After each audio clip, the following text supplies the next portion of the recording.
Assalamualaikum. Itau anak IN pare-pare ya. Itau bau surga. Iya toh. Kau masih bisa hidup tidak ada mata. Kamu bisa hidup meskipun kau bisu dan tuli.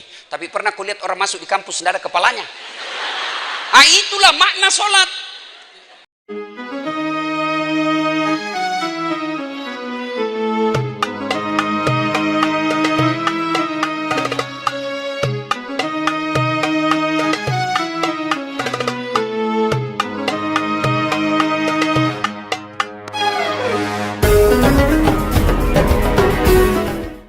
Assalamualaikum warahmatullahi wabarakatuh.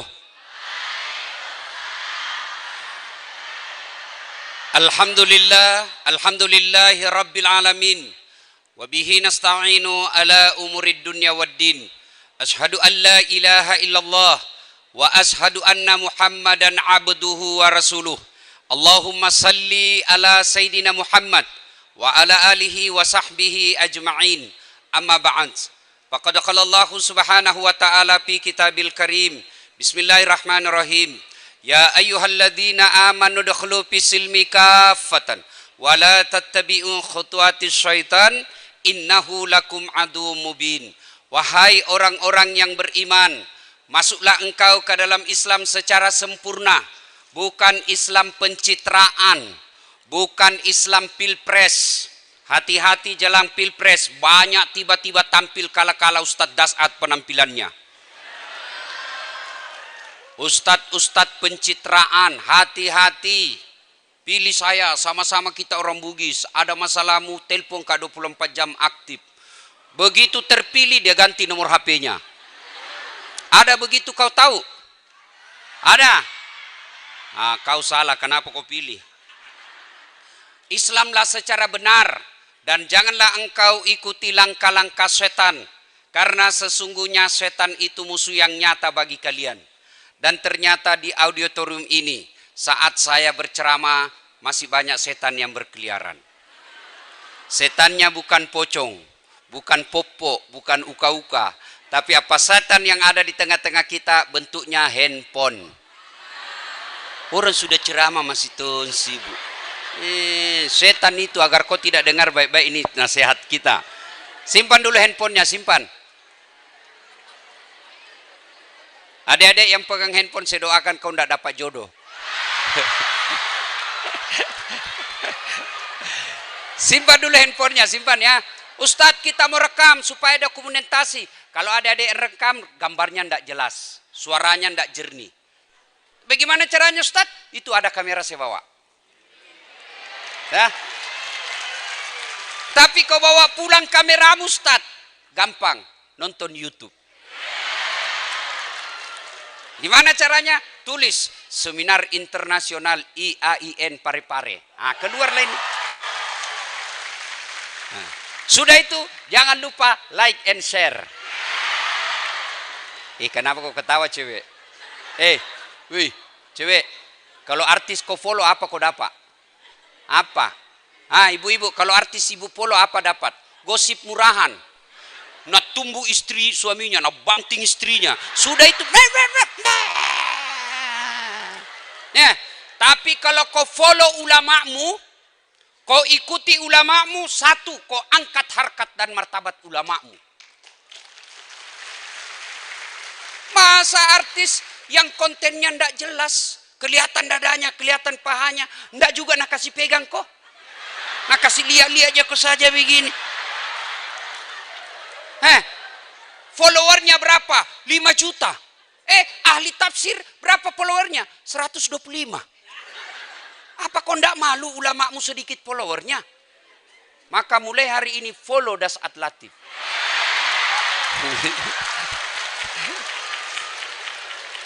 Ya? Kau follow ulama, kau angkat martabatnya. Kau follow ulama, kau dapat ilmunya pahala. Kau amalkan ilmunya pahala. Kau sebarkan ilmunya, dapat kau pahala seperti pahalanya itu ulama yang kau follow. Jadi tidak usah kau jadi ahli tafsir. Follow ahli tafsir, sebarkan ilmunya, dapat mah kau. Toh? Follow akun Dasat Latif. Dan janganlah engkau ikuti langkah-langkah setan, karena sesungguhnya setan itu musuh yang nyata bagi kalian. Musuh kalian bukan polisi. Musuh kalian bukan negara. Musuh kalian adalah dan ketidak. Polisi. Memang enak di Indonesia kalau tidak ada polisi. Anak muda, kalau hilang motormu siapa kau cari? Satpol PP. Tidak ketemu. Saya pergi ceramah, lancar perjalananku sampai di sini. Siapa yang ngantar? Polisi. Makanya jangan musuh polisi. Kalau ada polisi yang minta-minta uang di jalan, pur. Kau melanggar. Kau tidak ini rambu-rambu. Saya lihat, Pak. Kenapa kau langgar? Saya tidak lihat Bapak. Itu polisi film India. Ibu bapak, saudara-saudara sekalian, waktu yang sangat ringkas. Yang saya muliakan Pak Rektor IAIN Alauddin beserta. Ayo, kupancing jako. Pare-pare yang insya Allah dimuliakan dan dirahmati oleh Allah Subhanahu Wa Taala. To the point saja. Begini dulu, kenapa saya ditunjuk untuk acara ini? Tema saya akan membahas peluang dan tantangan komunikasi dakwah di era digital. Ini penting dulu, kenapa ujuk-ujuk das atlatif? Satu, saya dosen komunikasi.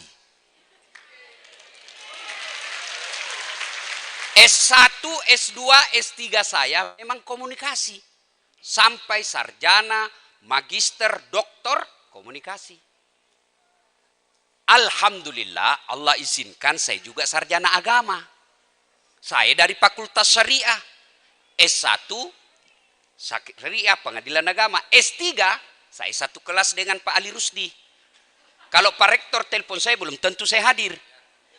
Tapi karena Ali Rusdi yang telepon saya, teman sekelasku. Ya kan? Kenapa ujuk-ujuk? Satu, Pak Rektor izin. Ini supaya motivasi buat adik-adik saya. Baru-baru saya mendapat award, penghargaan di Jakarta sebagai ulama pemersatu bangsa. Kalau kau follow di IG ku, ada di situ ratusan ustadz yang diseleksi, das atlatif jadi pemenangnya. Adik-adik, bukan takabur. Kau lihatlah ustadz-ustadz yang kondang sekarang. Guru kita Adi Hidayat dari mana? Libya. Guru kita Ustadz Abdul Somad dari mana? Mesir dan Maroko. Guru kita Bahtiar Nasir dari mana? Dari Madinah. Guru kita Khalid Basalama dari mana? Dari Madinah. Salim Pillah dari mana? Mesir. Das Atlatif. Uin Alauddin Makassar. Tapi alhamdulillah, dari semua tadi yang saya sebut guru-guru kita, buka channel YouTube-nya. Buka bandingkan viewer saya. Alhamdulillah, terbanyak viewer saya sekarang dari semua ustaz yang kusebut. Kenapa? Karena saya tahu ilmunya, dakwah. Jangan ujuk-ujuk baru tobat 3 bulan baca kitab 2, masuk ceramah kafir. Neraka terus cerita. Memangnya kau panitia hari kiamat? Adik-adik, bicara soal dakwah, baca itu semua definisi. Saya baca semua definisi tentang dakwah. Kesimpulanku, dakwah adalah memberitakan keindahan Islam. Dakwah. Namanya ajakan. Kamu ajak orang. Gimana dia mau datang kalau kau takut-takuti? Gimana dia mau tentram hatinya kalau kita maki-maki? Di rumah ada istri yang suka ngomel. Ya toh? Masuk warung kopi, ada tagihan numpuk. Sampai di kantor dimaki-maki sama Pak Dekan. Pekerjaan tidak beres. Di jalan macet. Kita masuklah di masjid, mudah-mudahan dapat pencerahan dan ketenangan. Ternyata sampai di masjid kita juga dimaki-maki. Inilah perlunya metode dalam dakwah. Betapa pentingnya metode dalam dakwah, tata cara dalam dakwah, maka ada yang disebut fakultas dakwah. Diajarkan itu, tidak mesti tiba-tiba muncul, tidak. Beda ketika kamu ceramah di depan pemain sepak bola. Beda lagi ketika kamu di depan penjual emas. Beda ketika kita di auditorium ini dan kita di potere. Penjual ikan itu perlu metode. Perlu cara. Kamu di penjual beras, kau baca, kau jelaskan tentang pengaruh digitalisasi dalam perdagangan bebas. Bingung dia, agak tumuasang.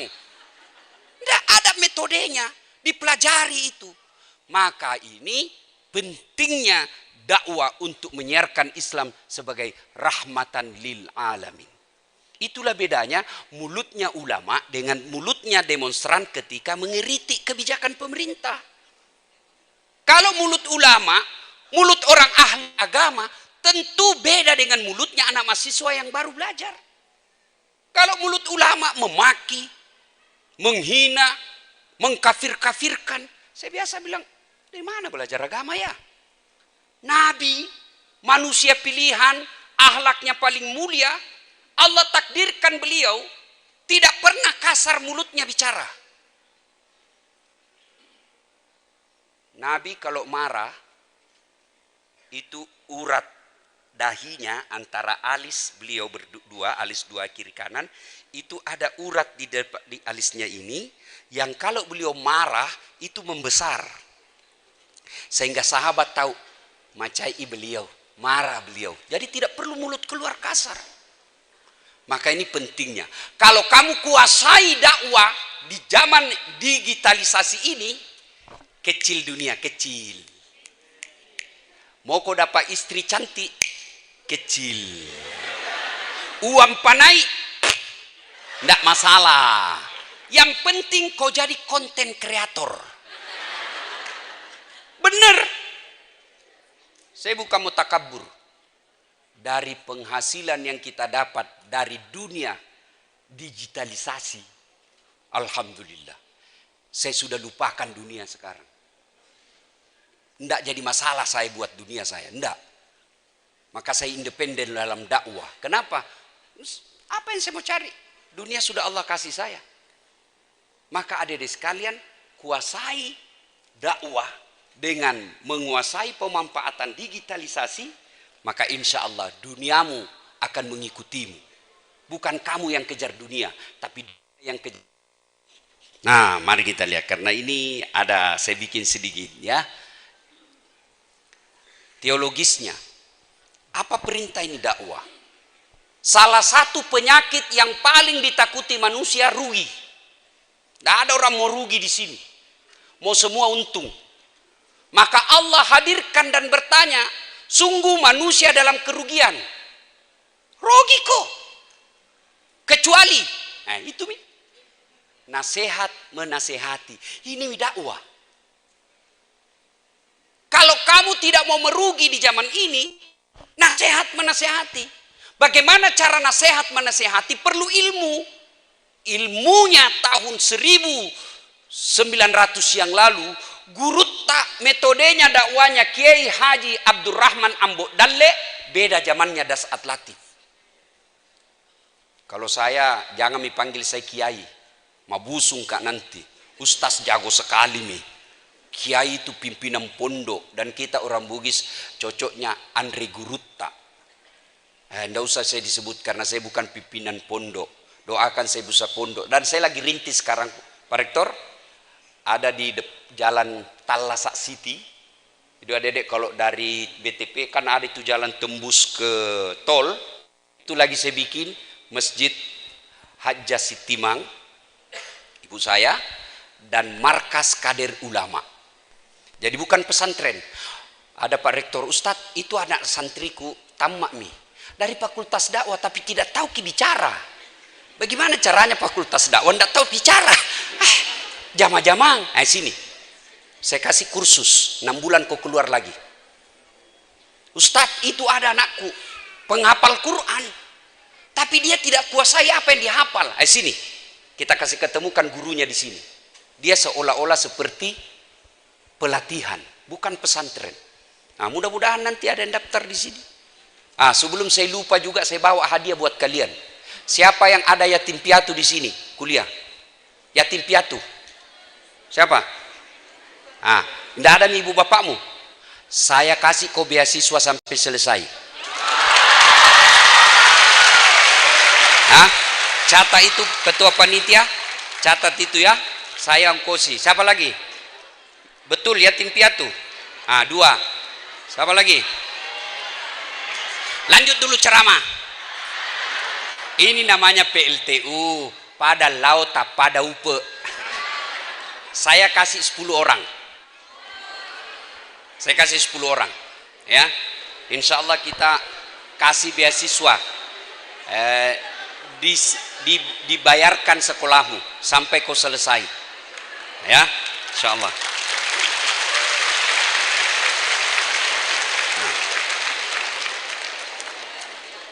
Nah, kemudian adik-adik sekalian, ini landasan teologisnya. Artinya dakwah itu adalah perintah Quran. Ceramah itu perintah agama. Jadi kalau kalian berdakwah, sesungguhnya kalian telah melakukan ketaatan terhadap agama. Cuma dakwah itu perlu ilmu. Dakwah bersifat persuasif.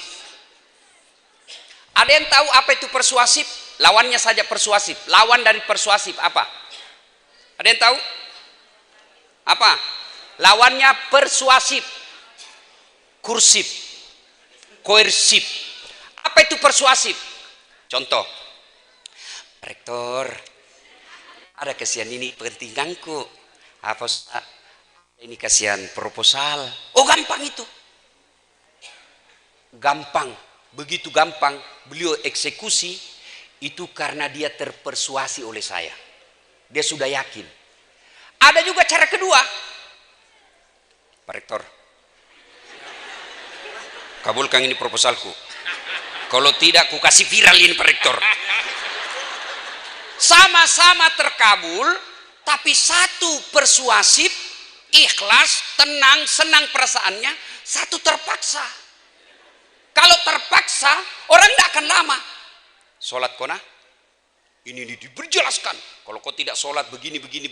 Sholat itu seperti kata guru kita tadi, Abdurrahman Nambodale, sholat itu seperti kepala di badanmu. Kau masih bisa hidup tidak ada kaki. Kau masih bisa hidup tidak ada mata. Kamu bisa hidup meskipun kau bisu dan tuli. Tapi pernah kau lihat orang masuk di kampus tidak ada kepalanya? Itulah makna sholat. Di akhirnya dia yakin. Oh ya tahu wadi, ya tahu wah, ini cocoki. Masuk akalnya. Cara kedua dipaksai. Sembayang kau. Namun kau sembayang, ku tobok kau. Dia pergi sholat. Begitu kau pergi, berhenti dia sholat. Itulah dakwah persuasif, yakinkan. Adik-adik sekalian dilarang merokok. Kenapa dilarang? Nah barang enak ini. Jelaskan. Oh, kau lihat itu. Bagaimana persuasif itu? Satu, argumentatif. Apa itu argumentatif? Masuk akal. Maka saya bukan ahli tafsir hadis, tapi saya pernah belajar tafsir hadis. Salah satu hadis, ciri-ciri hadis palsu, kalau tidak masuk akal. Palsu itu hadis. Begitu. Jadi kalau ada orang bilang agama tidak akal, salah. Justru agama diterima akal. Orang Eropa, Amerika gampang masuk Islam. Orang-orang yang cerdas. Kalau kita yang murtad itu kan orang miskin, dongo, beleng-beleng. Itu yang masuk murtad. Kalau kita yang masuk Islam itu kan orang-orang cerdas. Kenapa? Karena agama kita logis. Jadi ketika kau dakwah cerita tentang sholat, cerita tentang larangan rokok, kasih argumentatif. Argumentasi itu masuk akal. Yang kedua ada faktanya. Kasih kau contoh. Lihat itu ada orang bicara pakai benar. Itu ada contohnya. Ketiga, kasih dia testimoni. Orang pasti yakin. Saudara yang merokok, saya ini korban merokok. Berhentilah saudara-saudara sekalian. Nah itu ada perokok di sini. Ini juga biasa ustaz kah? Nah bilang sama mahasiswanya, awas kok, jangan kau merokok. Merokok itu, ku dapat kok, ku kasih makan kau dengan bungkusnya. Keluar kelas, di depan kelas dia merokok. Tidak mungkin itu bisa jalan dakwah, tidak mungkin. Maka salah satu dakwah itu kuncinya persuasif. Ya? Nah, persuasif, kalian mau lihat dalam ilmu persuasif itu belajar ilmu iklan. Pak Rektor, saya ini juga salah satu pengajar mata kuliah teknik promosi dan periklanan. Jadi kalau ada orang datang promosi di kantorku, kubiarkan saja dulu bicara. Sudah setengah jam bicara, saya bilang, sini kode ini kesalahanmu tadi, caramu promosi tidak masuk akal itu tadi, itu kau bilang. Ya kan? Nah, coba itu iklan. Kalau kalian punya ilmu periklanan, insya Allah iklan-iklan di televisi tidak merugikan perempuan. Mestinya ini aktivis gender, lindungi itu perempuan dari iklan-iklan tidak masuk akal. Apa hubungannya oli dengan perempuan seksi? Apa hubungannya? Iklan oli, ada lagi perempuan seksi begini. Apa hubungannya? Tidak masuk akal itu. Iya toh? Yang diiklankan ban. Ada saya perempuan setengah telanjang di situ. Ini aktivis gender, ini dong yang kau protes. Saya kalau final test mahasiswa saya, mumpung saya masih belum lupa. Kalau Pak Menteri Pendidikan punya tagline Merdeka Belajar, kalau saya sama mahasiswaku saya bilang bahagia belajar. Ya? Ya. Jadi karena dakwah itu persuasif, maka kekerasan, pemaksaan, intimidasi, ancaman atau teror agar seseorang melaksanakan ajaran agama tidak bisa dikatakan dakwah. Karena dakwah yang baik adalah dakwah yang hadir secara tulus dan ikhlas. Tulus dan ikhlas itu dia laksanakan kalau kita mampu meyakinkan secara persuasif. Nah, sekarang pengguna internet, kita lihat dulu pengguna internet Indonesia tahun 2022. Cini kimi jumlah populasi 277 juta. HP koneksi yang mereka online di HP 370,1 juta. Berarti kita ini hampir semua penduduk Indonesia punya HP dan online. Tinggal kontennya yang beda-beda. Ya na-share. Kalau ibu-ibu mau tahu apa na-share suamita, lihat ki scrollnya. Karena itu yang tampil, itu yang cari.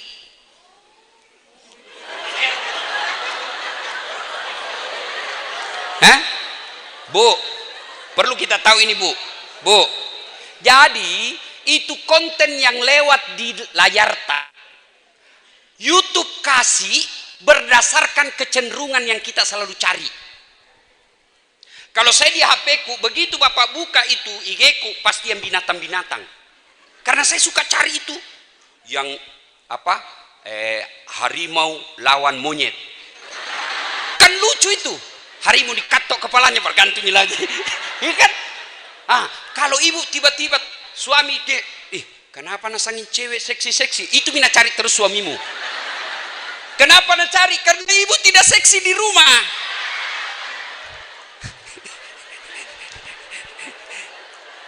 Udah, waktu terbatas nih. Nah, coba kita lihat. Ternyata dari semua pengguna internet yang ada di Indonesia, 49,52% penggunanya milenial. Siapa milenial? Pak Rektor. Tapi Pak Rektor bukan lagi milenial, Pak. Siapa milenial? Dasat Latif, bukan. Siapa milenial? Mereka yang lahir tahun 80-an sampai 90-an. Itulah milenial. Kalian yang ada di bawah dan di atas. Itu Mika mobil. Ternyata penggunanya hampir 50%. Ini nasasar pengiklan. Jadi lihat itu, mana YouTube akun yang paling banyak pengunjungnya milenial. Di situ kasih iklan. Iklan yang sesuai mereka selalu cari. Kalau konten dakwah tidak mungkin ada iklan-iklan porno di situ. Enggak. Pasti kalau iklan-iklan porno, kau lebih tahu dari saya.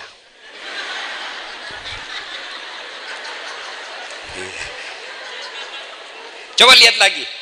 Penduduk Indonesia berusia 16. Ini bagian dari saya dakwah ini persuasif deh. Ada data. Bukan piti katanai, bukan asal ngomol. Baru kau bilang,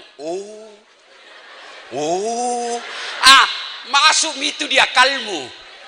Nah ini, orang berkomunikasi menggunakan medsos namanya. Kalau dulu media massa, sekarang media sosial. Itu ada 3 tujuannya. Orang bermedsos.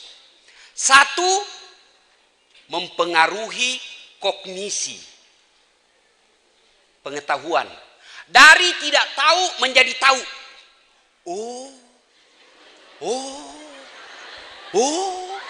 Dan saya tahu itu kalau saya ceramah. Saudara-saudara sekalian, tidak boleh kamu bayar zakat, bawa ke masjid dibikinkan pagar. Tidak boleh. Baru bilang, baru dia tahu. Pengetahuan. Yang kedua, apa? Yang dia pengaruhi itu dakwah, dia pengaruhi itu medsos, dia pengaruhi itu media massa. Yang kedua, sikap. Sikap itu ada 2. Setuju, tidak setuju. Anda setuju kak ini? Memang cocok, ini masuk akal, Anda setuju kak?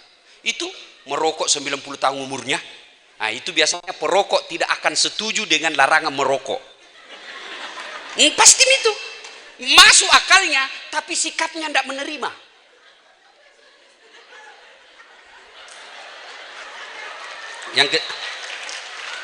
Tidak, soalnya sangat merugikan orang Islam pada umumnya. Ibu-ibu tanya Ki, mau Ki suami tak merokok? Mau Ki merokok suami tak ibu? Nah, kalau mau Ki berarti perlu Ki diceramai khusus. Yang ketiga, yang mau dipengaruhi itu media, dakwah termasuk diantaranya adalah perilaku. Yang tadinya tidak sholat, kita yakinkan, yakin, kita akhirnya sholat. Yang tadinya tidak pakai jilbab, yakinkan. Kenapa pakai jilbab? Dek, kalau kau pakai jilbab, lindungi kau laki-laki. Maksudnya apa? Coba kau lihat. Kalau cewek pakai jilbab lewat di deker, paling diganggu sama cowok. Assalamualaikum. Itau anak IN pare-pare ya. Itau bau sorga. Iya toh? Iya. Tapi kalau kau lewat jam 10, ini lewat apa namanya bilang cowok? Cewek jungkir balik dong. Dilihat dosa, tidak dilihat barang bagus. Iya toh? Akhirnya dia mulai yakin, kasih data. Hampir di atas 50% perempuan yang dilecehkan, perempuan yang diperkosa karena dia tidak tutup auratnya. Ini loh data-datanya. Terakhir, lihat medsos sekarang di Qatar. Perempuan-perempuan barat, Amerika, Afrika, datang mereka ke sana, mereka merasa nyaman. Dihormati. Nah, tuh. Ya, apalagi? Sudah Mi.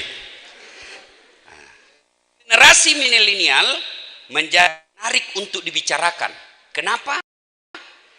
Karena karakteristik kelahiran mereka yang berada pada arus revolusi teknologi informasi dan jumlahnya cukup besar. Adik-adik tahu itu revolusi? Tahu? Apa lawannya revolusi? Evolusi. Kalau evolusi bertahap, jalan lambat-lambat, misalnya pensiun, dosen-dosen pensiun, jalannya kasihan. Sampai juga tak lama. Sampai tapi lama. Tapi kalau revolusi, cepat. Kalian yang anak-anak milenial, kalian lahir pada saat-saat revolusi teknologi industri, digitalisasi. Mana buktinya? Mana pernah orang di kampungku di Bungi Pindrang baku telepon sama TKI di Malaysia.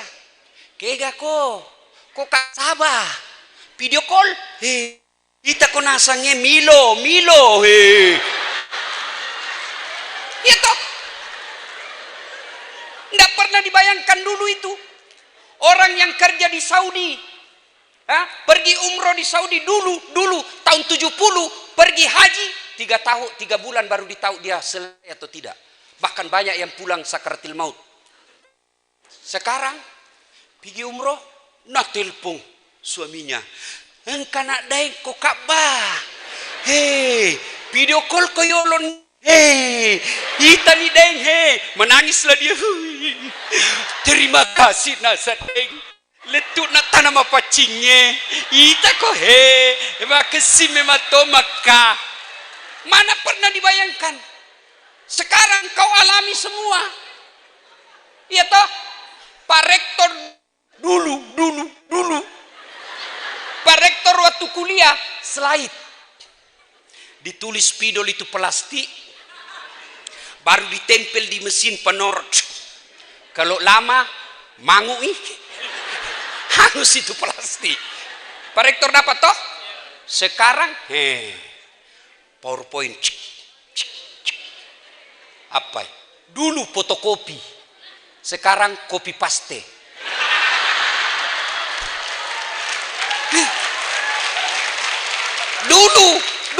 Dulu saya kuliah lebaran, kirimkan kartu lebaran Pak Rektor, Pak dosen, pergilah kita kantor pos Jalan Slamet Riyadi, ngantri berkir kartu lebaran untuk kirimkan dosen. Sekarang sudah ada foto, selamat hari raya, mohon maaf lahir dan karena copy paste, nah lupa hapus tahunnya.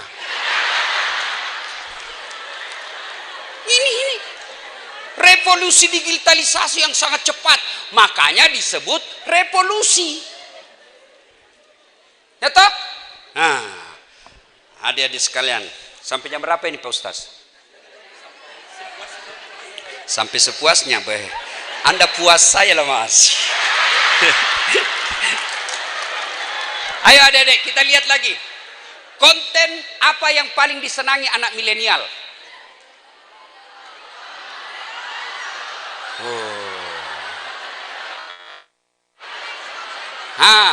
Jenis konten yang paling banyak ditonton di YouTube, bukan cuma milenial, termasuk Bapak Ibu dosen. Apa yang pertama paling banyak? Film. Film ini macam-macam.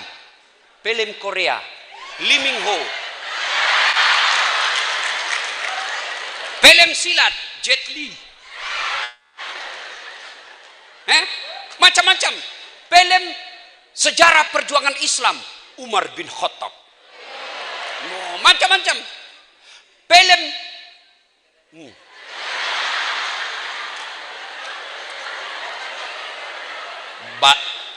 bohong kok tidak pernah nubuka. Apa bedek gunanya kau nonton film begitu anak muda? Sudah kau nonton?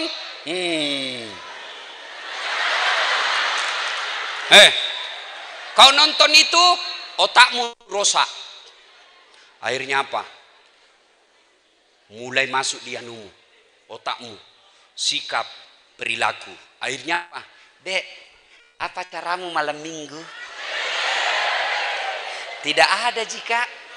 Bagaimana kalau kita pergi lihat-lihat bulan di puncak? Jauh nu pergi lihat bulan cilaka. Nah biar di rumahmu bisa aja kau lihat bulan. Sampailah dia sewa-sewa villa. Itu tadi cowok yang lihat film porno. Nah bayangkan. Dek, lihat dulu kamu. Itu wah halusnya. Nah bila ini cewek dongok, tentu dong. Anak mami. Dia kali mako itu. Sudah. Nabila Laguna Jamrut. Jemari Tejo mulai piknik dari wajah sampai lutut surti. Dadadadeng. Akhirnya apa? Pergi lihat bulan. Pulang tidak datang bulan.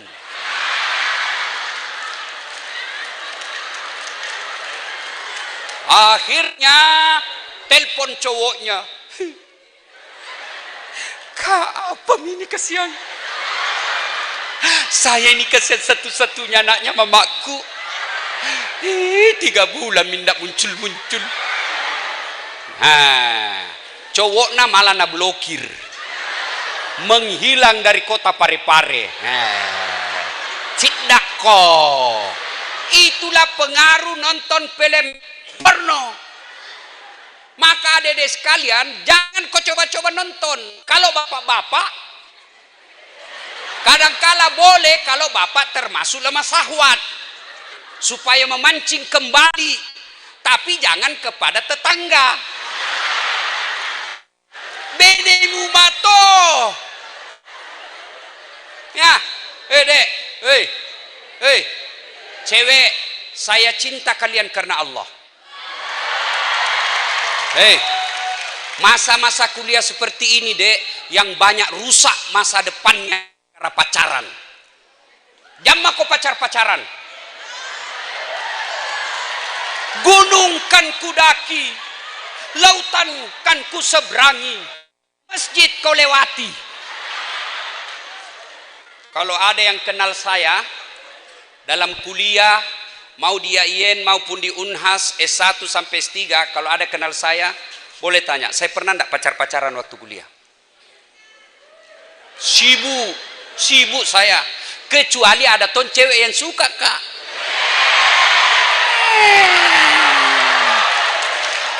Tapi saya tidak pede karena saya orang miskin waktu itu. Beberapa hari yang lalu menelpon lagi itu dulu mantan.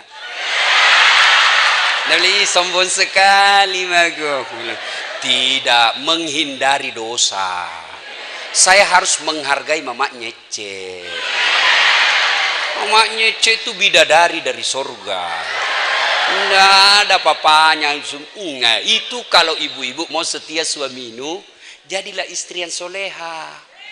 Bagaimana jadi istri yang soleha? Ini sekalian mumpun saya ingat, Bu. Bagaimana menjadi istri yang soleha? Nggak harus periksa HP.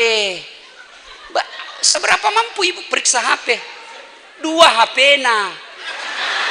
Kenapa ketahui? Saya saja Ustaz 3 HP ku. Yang kau salah paham, HP untuk mahasiswa, HP untuk jamaah, HP untuk Mama Nece. 2, musik. Musik ini banyak jenisnya. Ada yang mencari musik-musik religi. Mungkin Tuhan mulai bosan melihat tingkah kita. Itu religi. Ada ton dangdut. Putar ke kiri nona, putarlah ke kanan. Nggak tahu apa mau ada apa itu kiri kanan. Ada juga India. Nehi kucu kutehe. Ada tong. Sidi juta telur ratu upake maduta.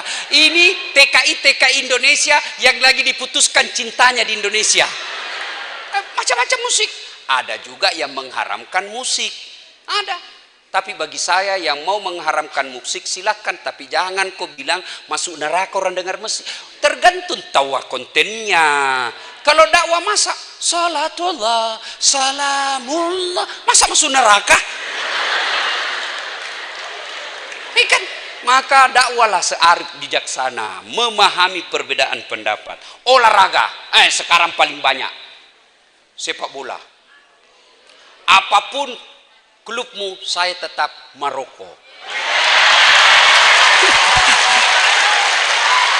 Mau saya dibilangi sepak bola identitas, tidak ada urusan.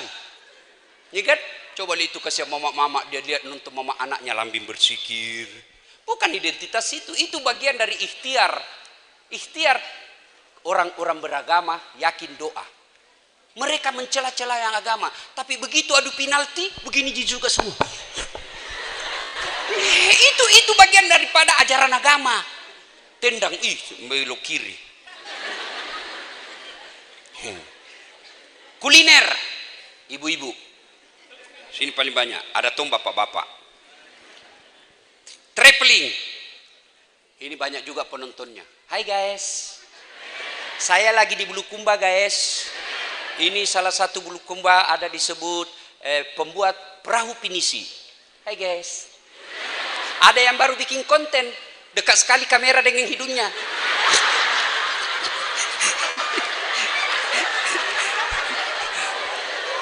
Dunia entertain, hiburan. Kemudian ternyata ceramah agama cuma 5,3%. Coba bayangkan. Itu pun 5,3% ini tidak semua menyukai. Ada yang suka ustadz ini, ada yang suka ustadz ini, ada ustadz ini. Adikku sekalian, kalau kau suka ustadz yang satu, tidak berarti kamu bandingkan ustadz yang lain. Karena masing-masing punya kelebihan masing-masing. Jangan dengar ceramah kayak dia panitia lomba. Kalau ini ustadz ceramah, nana sekali. Tapi kalau itu, tidak masuk di akalku. Jangan. Kalau kau tidak suka, tidak usah kau celah. Ya, ikutilah ustadz yang kalian senang. Bagi saya, mari mengikuti, tapi makin banyak guru, makin banyak akun kita ikuti, wawasan kita semakin luas. Karena beragama itu perlu wawasan. Kalau wawasannya tidak luas, maka agamanya biasa memahami agama secara sempit. Ini yang paling penting. Peluang dakwah di era digital. Apa peluangnya? Satu. Ya, ini dulu. Keunggulan berdakwah dengan menggunakan teknologi. Ini dulu. Saya ceramah di Masjid Raya paling ramai hadir 5.000. Paling ramai itu. Tapi begitu saya share di TikTok, baru 2 jam ku share ceramahku itu yang jaga hati istrimu, bagaimana menjaga suami. Baru 2 jam sudah 4 juta penontonnya. Itu keunggulannya. Kalau saya ceramah di Parepare sini, paling orang-orang sini juga. Tapi begitu saya masuk di TikTok, maka yang dengar ceramah saya termasuk orang-orang yang suka dugem. Jadi kalau kalian mau ceramah itu pada disko-disko, masuk mau ceramah di TikTok. Ada semua di situ. Ya kan? Dulu muncul TikTok, ada ustadz mengatakan haram, sesat. Sekarang orang justru gampang dengar dakwah melalui jaringan TikTok. Nah, jadi keunggulannya lebih luas dan lebih banyak. Nah, apa keunggulannya? Peluangnya satu, keterbukaan informasi. Informasi lebih terbuka. Dulu Pak Rektor belajar terbatas bukunya. Tapi sekarang hanya orang malas yang tidak mau belajar. Ada semua, baca mako kitab. Dulu mau bicara kitab, Durratun Nasihin, ada bukunya, tapi belum tentu lagi bisa dibaca seperti saya. Kenapa? Bahasa Arab. Bisa kubaca, tidak ku tahu lagi artinya. Karena saya ini bukan orang pesantren. Tapi sekarang dengan handphone yang saya miliki 1 tera, banyak kitab di dalam, banyak kumpulan ceramah. Nah, kedua, kemudahan membuat jaringan. Paling mudah bikin jaringan. Gimana caranya? Ada grup WhatsApp. Tapi hati-hati kok di grup WhatsApp ada cinta bersemi kembali. Dari mana datangnya cinta? Dari Facebook turun ke WA. Dari mana datangnya kecewa? Ternyata setelah ketemu berbeda. Banyak tuh begitu. Cantik natawa di IG-nya, bibirnya kayak artis Korea, pipinya mulus. Sekalinya ketemu darat, kau jitu. Kamera 360. Yang ketiga, semua bisa meneruskan dakwah. Saya bukan penceramah misalnya, tapi saya terima dakwanya guru kita UAS. Saya share, teruskan. Semua bisa meneruskan dakwah. Banyaknya platform sosial media. Ada TikTok, ada IG, ada Facebook, dan lain sebagainya. Konten di era digital adalah duit. Ada deh sekalian, kalau kau bisa menjadi konten kreator, ada ini di Makassar. Saya punya rumah makan. Palu bahasa Sulawesi. Petarani, datang ke sana nah. Bilang kau saja namaku. Saya temannya Das Atlatif. Tapi kalau dikasir tetap kau bayar. Nah, sudah promosikan. Akun tak saja Ustaz. tambah akun. Karena kalau saya penontonku lebih banyak pencinta dakwah. Cari kok konten kreator yang dia membahas tentang kuliner. Pasti penontonnya penikmat makanan. Sudah, komentari. Dia cuma datang, hai guys, kita di Palu Basah Sulawesi, dagingnya baik apa? Berapa dibayarkan nih? Untuk IG story-nya 600.000. Bisa Miko bayarkan SPP-mu. Daripada kau cuma bilang, hai guys, lagi di kos. Dede dinginnya. Apa kode apa itu? Kesepian banget. Langsung nanya, boleh juga tuh di sledding.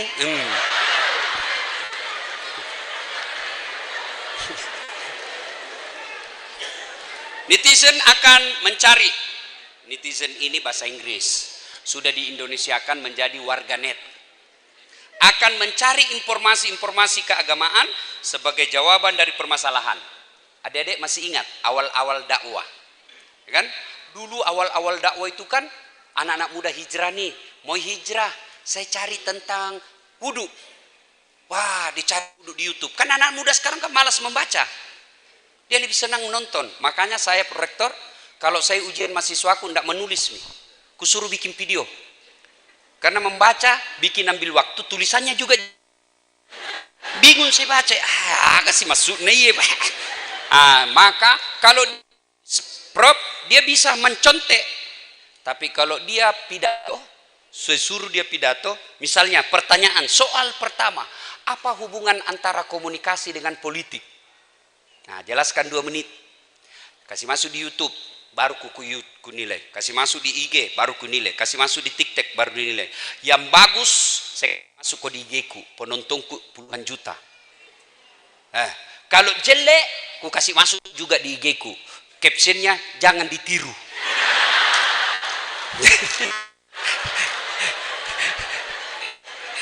Ya. Nah, dulu itu dakwah-dakwah media sosial dikuasai oleh teman-teman dakwah kita Salafiyah. Karena hanya mereka yang punya konten. Marah-marahlah ini Ahlus Sunnah wal Jamaah, ustadz-ustadz ini, ustadz-ustadz yang pesantren-pesantren Ahlus Sunnah. Tidak bisa dilarang, sudah zamannya sekarang. Gimana? Bikin kok juga konten. Bikin kok akun. Imbangi. Supaya apa? Anak-anak ketika cari tata cara wudhu. Oh, ada yang masuk mazhab ini, ada yang mazhab ini. Begitu caranya, bukan dengan dilarang. Alhamdulillah sekarang teman-teman kita mubalik dari pondok-pondok pesantren Ahlus Sunnah wal Jamaah mulai banyak punya akun. Sudah Bidik? Tips. Oh, masih panjang rupanya. Tantangan dakwah. 1, generasi konsumtif. Anak-anak kita ini sangat konsumtif. Tidak bisa menjadi kreatif. Dia sukanya memakan, mengkonsumsi saja.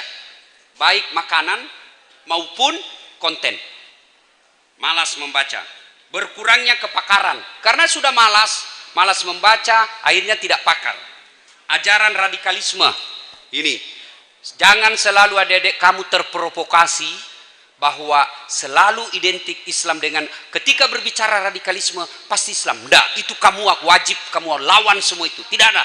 Dalam Islam tidak ada ajaran radikalisme. Kemudian konten harus kreatif. Coba lihat konten yang namanya konten kreatif. Ketika kita mengkritik pemerintah, jangan kasar. Saya ceramah di depan Bapak Presiden. Bapak Presiden yang saya hormati, merugi seorang presiden kalau tidak memudahkan dirinya masuk surga. Mulai dia. Dan presiden itu jauh lebih gampang masuk surga daripada ulama. Mulai berpikir, kenapa bisa? Karena kalau malaikat berkata, ulama Indonesia masuk surga, mereka masuk surga tapi ngantri. Ulama Jawa Timur, ulama Jawa Barat, ulama NU, ulama Muhammadiyah, ulama MUI, masih antri, masuk surga tapi antri. Tapi begitu malaikat katakan Presiden Republik Indonesia masuk surga, tidak perlu antri sendiri. Satu ji presiden di Indonesia. Maka keliru kalau tidak memudahkan status Bapak sebagai presiden, gampang masuk surga. Oh, ini kan? Itu yang disebut kreatif. Sudah Mi? Lihat mau sendiri. Ini di panitia ku kasih kau nanti baru fotokopi. Enggak laku fotokopi mahal. Nanti PDF-nya kirim ke panitia, bagi-bagi di grup. Ya. Tips dasat latif dalam dakwah digital. Nah, lihat nih judul-judul yang saya kasih. Judul-judul. Ya, judul-judul begini kan orang penasaran. Kocak, maaf Bu, saya bukan imam, saya khotib. Orang penasaran, apa maksudnya nih? Ada orang WhatsApp Kak, curhat, Ustadz saya janda, baru meninggal suamiku. Adakah doa-doa dan amalan membuat hati tenang? Saya kasih mi amalan doa-doa, lama-lama mulai mi aneh-aneh. Kirim stiker-stiker lope. Terima kasih Ustadz. Lama-lama dia bilang, Ustadz, maukah Ustadz menjadi imam dalam hidupku? Saya bilang, mohon maaf Bu, saya bukan imam, saya penceramah. Ya, ini kan orang bertanya, apa ya Pak Eda mengikuti pengajian? Apa ya? Nah, dia penasaran, dia buka. Tuh, mau menjadi wanita yang dirindukan surga, pasti mau semua. Bertanya bagaimana caranya ini? Mau semua ini mau, dia buka. Ada jawabannya. Bikin judul yang membuat orang penasaran. Dakwah saat ini juga membutuhkan materi yang simple, efektif, tidak bertele-tele, sederhana, dan tidak berkesan menggurui. Ini yang susah, menggurui. Maka adik-adik boleh lihat ceramah-ceramah saya. Untuk menghindari kesan menggurui, saya selalu berkisah. Berkisah. Kisah yang ada dalam Quran, asbabul wurud. Kita kisah, jadi orang tidak merasa tersinggung. Kenapa? Saya bercerita. Dan hebatnya itu cerita, orang penasaran mau tahu endingnya. Kenapa itu misalnya tukang bubur naik haji. Sampai bertahun-tahun nonton. Mamaku pernah saya telepon, Mak, aga tuh menonton anak, aga tak nonton tukang bubur naik haji. Magai melok kana samita yo Haji Muhyiddin. Maga matena yo Haji Muhyiddin. Ini dia hanya penasaran. Jadi orang kalau berkisah, orang akan penasaran bagaimana endingnya ini. Jadi kalau kita berceramah, menyampaikan kisah, pasti orang tidak mau tinggalkan. Kenapa? Dia mau tahu bagaimana terakhirnya. Ya.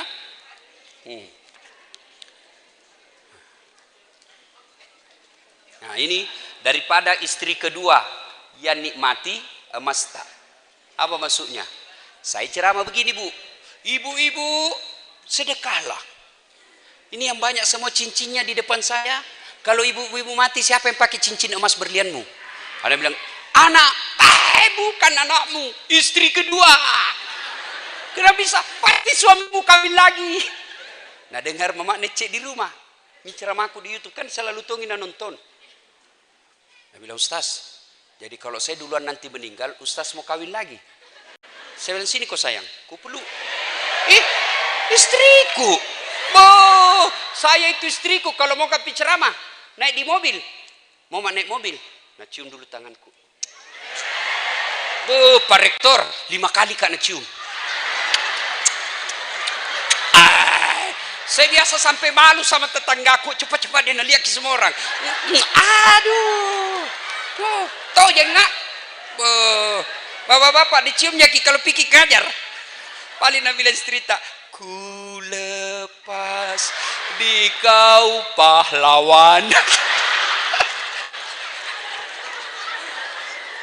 Saya bilang sama istri saya, sayangku, dengar baik-baik ya, jangankan kita meninggal, masih hidup saja, nah saya selalu berpikir kawin lagi, apalagi kalau mati maki. Itu namanya kreatif.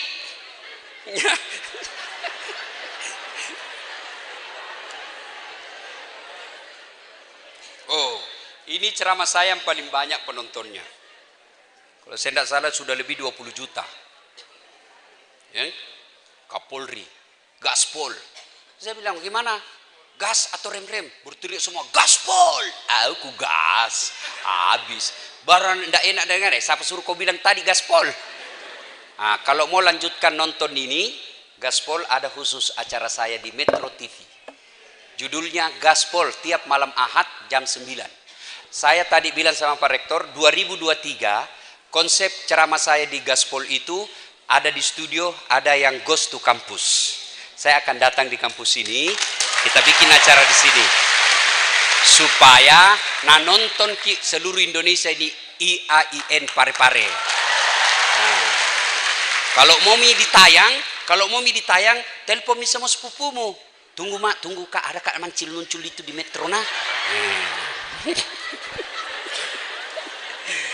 Ya. Nah.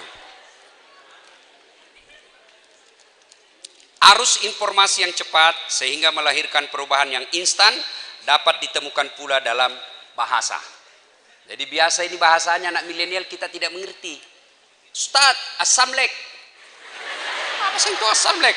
Assalamualaikum. Kata-kata itu seperti kui, yuk, anfaedah, tidak ada guna, sense, santai saja, receh, murahan, bucin, lu tahu semua pasti, budak cinta. Nah ini nih semua, itu harus kita tahu kamus-kamusnya mereka ketika berhadapan sama anak milenial. Tapi jangan bicara begini di depannya para pensiunan, tidak mengerti. Nah, terima kasih. Alhamdulillah.